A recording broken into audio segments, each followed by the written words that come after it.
que tudo seja usado para glorificar o teu nome. É assim que eu te peço, em nome de Jesus, amém. Teve uma imagem nessa semana que me marcou bastante, então eu não sei se você acompanhou essa imagem também. Parece que outras coisas têm feito sucesso na internet, né? A galera está fazendo várias lives também nesses dias, eu participei de algumas. Alguém comentou alguma coisa de live de sertanejo, não sei o que aconteceu. Eu não acompanho a vida de nenhum dos sertanejos. Nessa semana mesmo, minha esposa me perguntou se Jorge e Mateus são duas pessoas ou é uma pessoa chamada Jorge Mateus. Eu também não soube responder. Então, se você puder colocar aí nos comentários se é uma pessoa ou se são duas, pois você vai ajudar a minha esposa, que ela está querendo tirar essa dúvida. Mas a imagem mesmo que me marcou nessa semana foi uma imagem bem impressionante. Aí, poxa, eu sei que eu estou falando com adolescentes, né? Mas eu vi o Andrea Bocelli. Você já ouviu falar nesse cara? Andrea Bocelli, né? Um cantor muito importante da música clássica. E a imagem que passava no meu celular, que me marcou completamente, foi a imagem dele cantando numa praça vazia, em frente a uma catedral muito bonita, que é a Catedral de Milão, e ele cantava sozinho, e ele na Europa cantando uma música de um crente chamado John Newton, talvez, né, a canção feita por cristãos mais conhecida da história, uma das mais bonitas de todas. E aí a gente via o Andrea Bocelli cantando Amazing Grace, numa Europa totalmente em silêncio. E aí era bonito, muito bonito, na verdade, ver aquelas partes do mundo totalmente paralisadas e em silêncio, como se a voz do Andrea Bocelli e a canção cantada por ele pudesse ecoar em todas essas cidades. E não só a Europa foi mostrada, os Estados Unidos. E no meu coração eu queria que o Oriente Médio fosse mostrado também naquelas imagens, e que a Ásia fosse mostrada também naquelas imagens.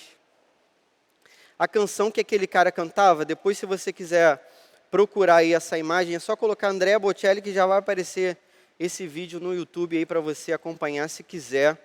A canção que esse cara cantava fala de um evangelho maravilhoso e bonito que apresenta para nós uma segunda chance, e o homem que escreveu essa música vivenciou essa segunda chance também. Se você puder ouvir essa imagem do Andrea Bocelli cantando como quem canta uma música muito antiga, como uma música que a gente ouviu na nossa infância, que a gente não reconhece tanto, mas sabe que a música não é totalmente estranha. A imagem para mim é significativa porque grande parte da Europa abandonou o Evangelho, grande parte dos Estados Unidos também, grande parte do Oriente Médio e da Ásia. Vários povos se esqueceram desses dias de Jesus, vários povos se esqueceram dessa noite tão terrível da história. Talvez essa música os faça relembrar do Evangelho de Jesus Cristo e conhecer esse Deus tão maravilhoso que é o Deus da segunda chance. A gente vai ler esse texto, e é um texto totalmente impressionante também. A gente está vivenciando a madrugada aí de quinta para sexta, momento em que Jesus vai ser preso. Olha só que texto impressionante, ó, Marcos 14, se você puder ler comigo, a gente vai ler do verso 43 em diante, diz assim o texto: Enquanto ele ainda falava, apareceu Judas, um dos 12. Com ele estava uma multidão armada de espadas e varas, enviada pelos chefes dos sacerdotes, mestres da lei e líderes religiosos. O traidor havia combinado um sinal com eles, aquele a quem eu saudar com um beijo, é ele, prendam-no e levem-no em segurança. Dirigindo-se imediatamente a Jesus, Judas disse: Mestre, e o beijou. Os homens agarraram Jesus e o prenderam.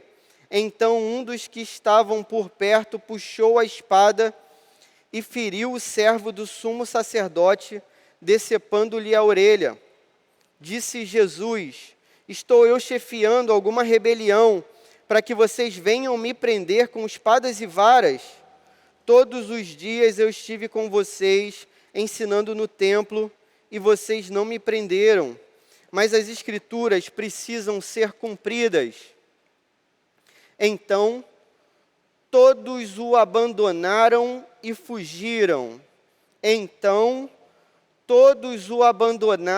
e fugiram. Um jovem, vestindo apenas um lençol de linho, estava seguindo Jesus. Quando tentaram prendê-lo, ele fugiu nu, deixando o lençol para trás. Amém. O contexto aqui dessa passagem você já deve estar acompanhando com a gente durante esses dias. Jesus tinha acabado de celebrar a ceia, a última ceia. Jesus tinha acabado de celebrar, de festejar a última ceia, numa festa em que ele avisa para os seus discípulos que o seu corpo vai ser partido e o seu sangue será derramado. Jesus acaba de avisar para os seus discípulos que todos o abandonarão, e todos o abandonaram, como ele disse. Jesus, mesmo assim, diz para os seus discípulos que em breve ele os encontraria, e ele os encontraria na Galileia, e ele avisa isso para os seus discípulos, para que eles estivessem preparados. No momento quase imediatamente anterior à sua prisão, Jesus, no Getsêmani, luta em oração, sabendo que seu espírito seria momentaneamente aprisionado e seu corpo, dentro de instantes, seria aprisionado também. Ele estaria só, o Filho sem o Pai, pelos nossos pecados. O Filho também seria traído por um amigo e abandonado por todos os outros, por todos os seus amigos. Essa é a noite mais sombria e importante de toda a história. Essa é a noite mais preciosa e terrível de toda a história. Nessa noite, a gente vê um personagem que se levanta, chamado Judas. Marcos faz a questão de explicar para a gente aqui que Judas é um dos 12, mas a gente já sabia. Ele faz isso muito provavelmente para enfatizar que Judas, um dos 12 mais próximos de Jesus, Judas é quem o trai. A nossa cultura às vezes tenta, de algum modo, entender a figura de Judas não como esse homem amargo e grotesco, mas a Bíblia diz que Judas era um homem mau e extremamente ganancioso. Judas age pela própria vontade e pela própria maldade. Judas foi condenado pelos seus atos. Numa cena das mais bonitas da história, um amigo encontra o outro amigo, a quem ele chama de mestre. Esse tipo de tratamento é um tratamento de respeito. o texto aqui para a gente apresenta Judas como um homem totalmente falso e totalmente zombador, porque ele, ao trair o seu mestre Jesus, ele o chama de mestre como quem o respeitasse, mas não o respeitava de maneira nenhuma. Um beijo é dado, o beijo mais maldito, grotesco e amargo de toda a história. Existem alguns quadros que retratam esse beijo. Tem um quadro chamado Beijo de Judas, depois se você quiser pesquisar, de um cara chamado Giotto, aí do século XIV. Tem um quadro que é o mais bonito de todos, que é do Caravaggio, que é a captura de Cristo. Jesus é traído com um beijo. Possivelmente esse beijo não foi no rosto, como esses quadros apontam. Possivelmente esse beijo foi um beijo na mão, como quem respeitasse Jesus, seu mestre.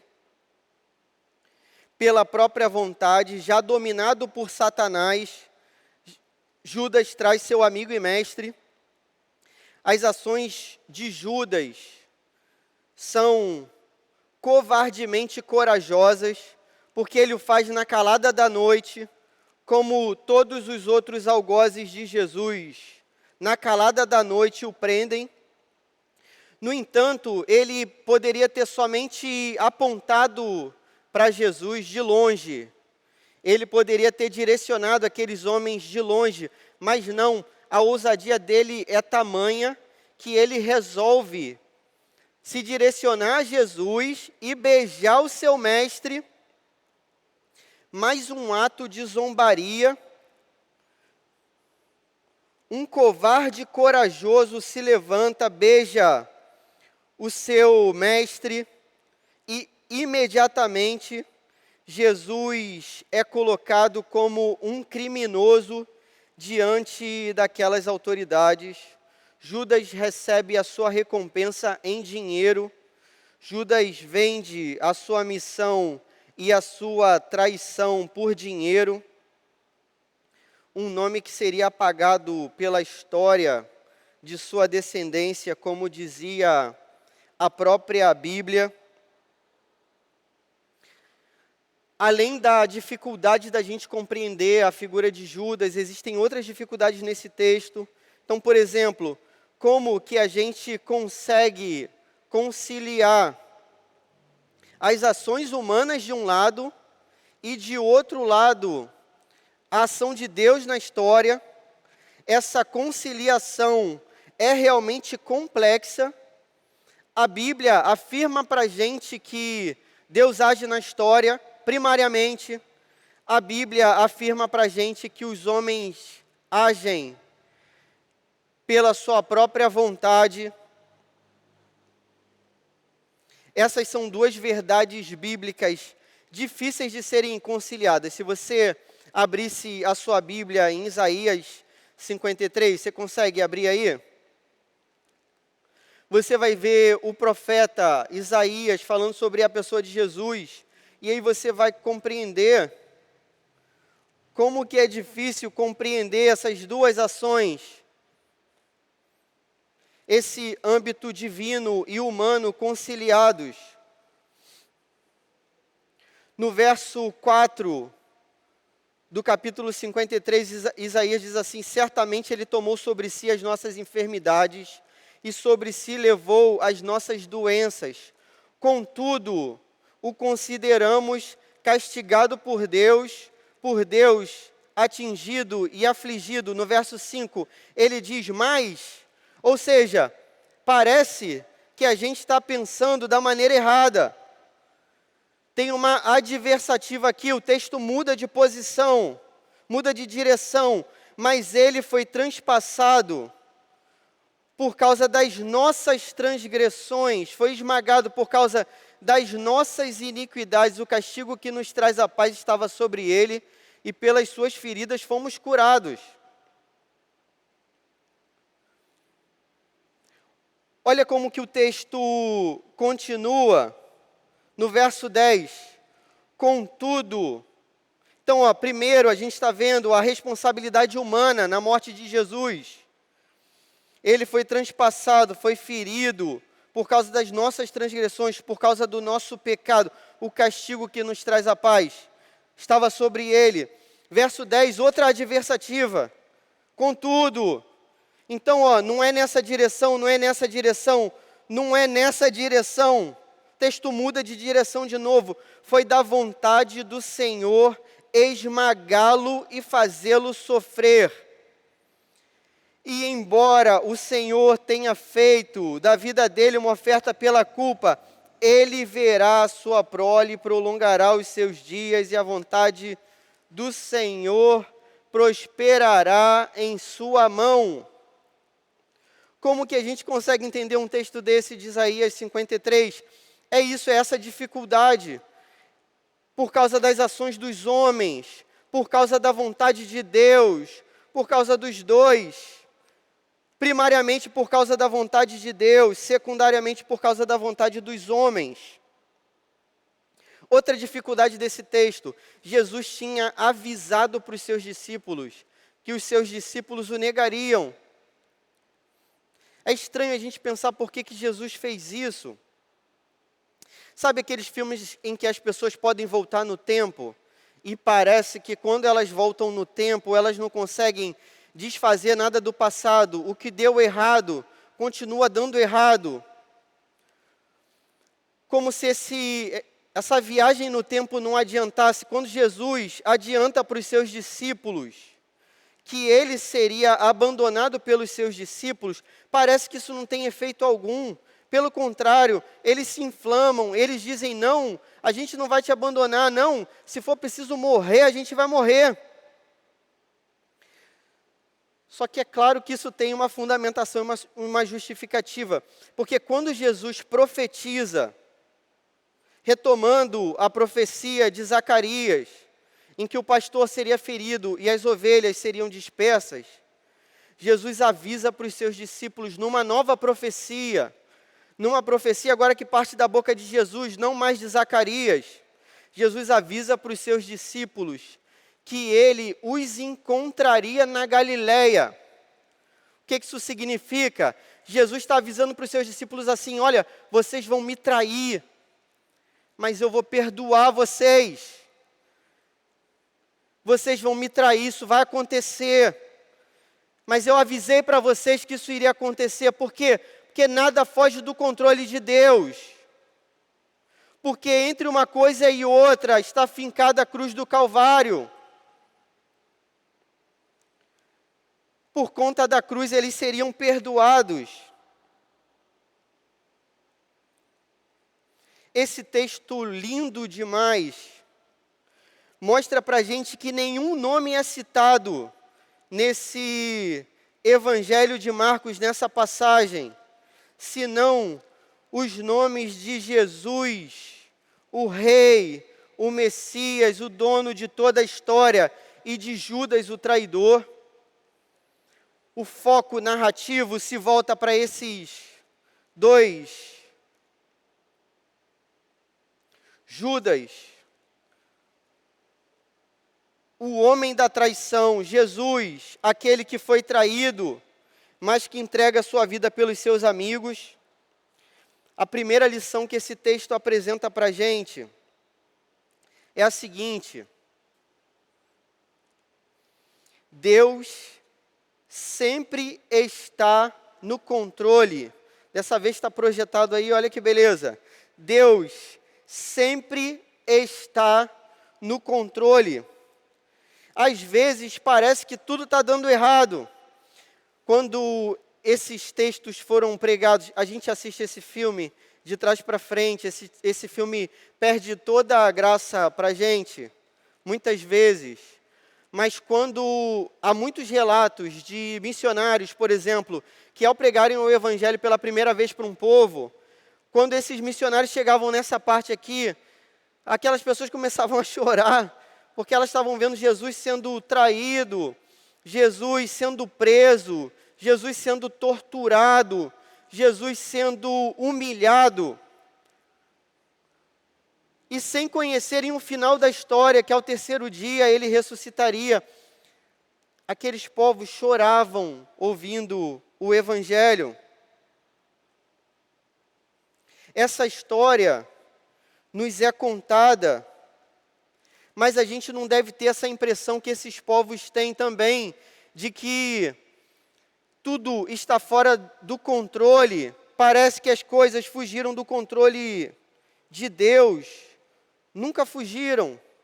O dia que você está vivendo hoje, o dia que você não pode sair de casa, esses dias de silêncio, esses dias estão debaixo do controle de Deus. O nosso Deus é especialista em transformar mal em bem. Ninguém tiraria a vida de Jesus, como ele diz no Evangelho de João, ele mesmo entrega a própria vida pelos seus amigos, e ele mesmo retoma a sua vida de volta ao terceiro dia. Em Lucas também, nessa mesma passagem, a gente vai perceber Jesus falando que se fosse preciso, no momento em que um dos discípulos aqui levanta a espada, e a gente sabe pelos outros evangelistas que é Pedro, a gente sabe até o nome do cara que teve a orelha cortada, que é Malco. Quando isso acontece, Jesus diz, e esse homem é curado. Jesus diz para os seus discípulos, olha, eu poderia pedir para o Pai enviar 12 legiões de anjos ao meu socorro, em meu favor. Se fosse preciso, isso aconteceria. Mas tudo está debaixo da vontade de Deus. 12 legiões, uma legião para cada discípulo, para que cada discípulo estivesse protegido daquela armadilha, daquela traição. 12 legiões de anjos, 72 mil anjos seriam enviados pelo Pai. Todavia, agradou ao Senhor moê-lo e fazê-lo enfermar. É o que diz o texto de Isaías. Se você lesse o Salmo 118, versos 22 e 23, citados por Marcos aqui também, Marcos 12, 10, olha só o que esse texto diz. A pedra que os construtores rejeitaram tornou-se a pedra angular. Isso vem do Senhor e é algo maravilhoso para nós. Olha só o que aconteceu. Aconteceu algo que seria uma tragédia. A pedra que foi rejeitada por esses homens é a pedra angular. O prédio que eles construírem estará em ruínas. No entanto, Jesus diz assim, olha, isso vem de quem?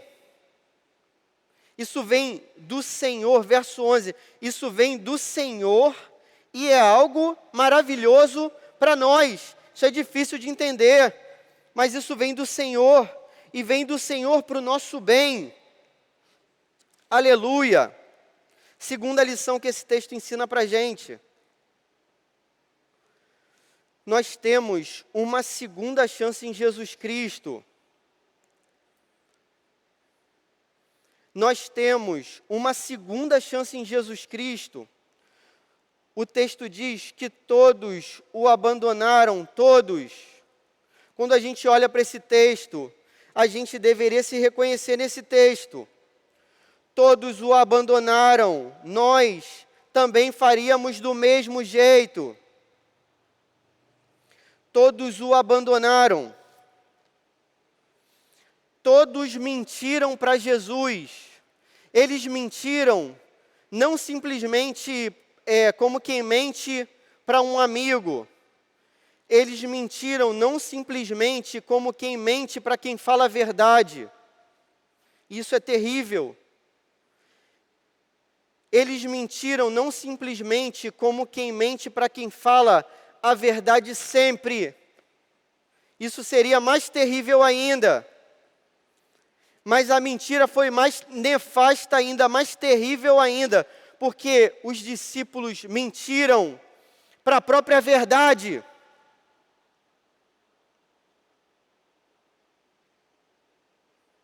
Você entende a importância desse ato, dessa cena, desse texto?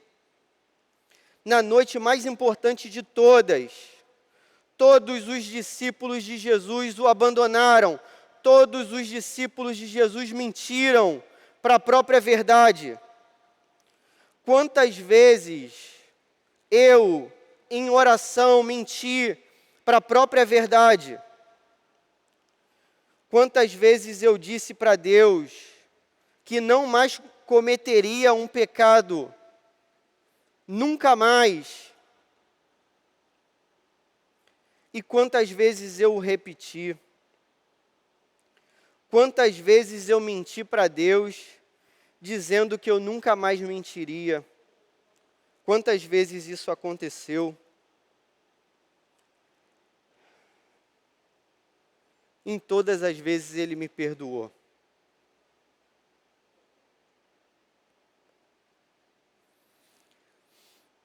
Jesus avisa para os seus amigos que isso aconteceria, porque ao avisá-los, Ele anuncia para os seus amigos uma segunda chance.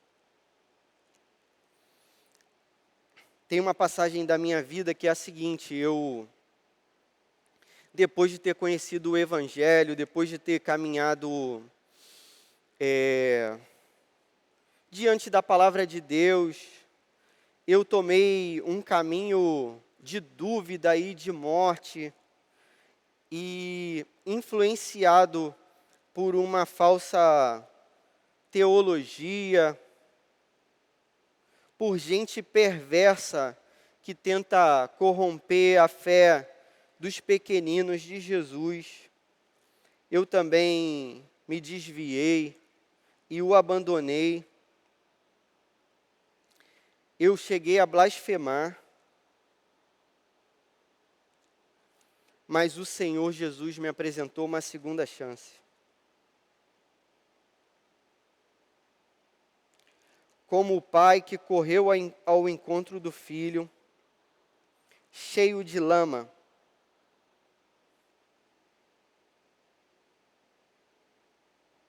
aleluia.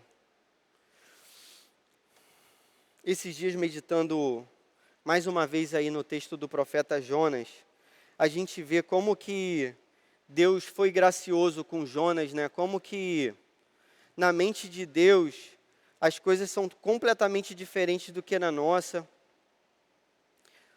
Depois de ter feito tudo errado, Jonas dentro do peixe faz uma oração.